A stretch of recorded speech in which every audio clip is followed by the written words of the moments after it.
I'm John Mangum, Executive Director, CEO, and holder of the Margaret Alcock Williams Chair at the Houston Symphony. We're closing our 2-week Strauss Festival with Strauss's opera Salome. This was a breakthrough piece for Strauss. He had already established himself as an orchestral composer with his series of tone poems, pieces like Also sprach Zarathustra, A Hero's Life, had all been written before 1900. And this was the piece that he wrote and premiered in the first decade of the 20th century, Salome.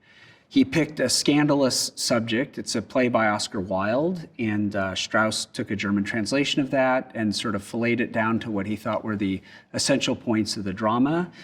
And the story focuses on the title character, and she's in the midst of this kind of nexus of perversion and desire and corruption, and how she navigates that is fascinating and shocking and at that time was a bit horrifying and scandalous for audiences. And so Strauss put this piece before the public. It premiered in Dresden, I think in 1905, and he put this piece before the public, and it was quickly taken up really around the world, but there were several places where they wouldn't do it because of this scandalous subject matter. It included the piece, The Dance of the Seven Veils, where Salome removed her veils to get what she wanted out of her stepfather Herod, which was the severed head of Yochanan, John the Baptist, on a silver platter. And one of the great dramatic moments in the opera is, she does this dance and Herod says, okay, what do you want? And she says, oh, I want a silver platter. And he's thrilled. He thinks he's going to get away with handing her a dish.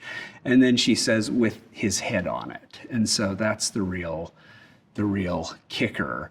But it's an incredible piece, and it fulfills one of our music director, Uri Valchua's key initiatives for the orchestra, which is to have the orchestra play an opera each season, a musical dramatic work.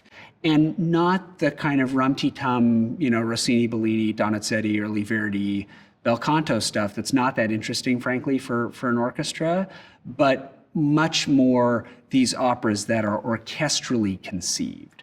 So Strauss was coming out of this period of writing these tone poems for large orchestra, and Salome, in a sense, is a tone poem with voices.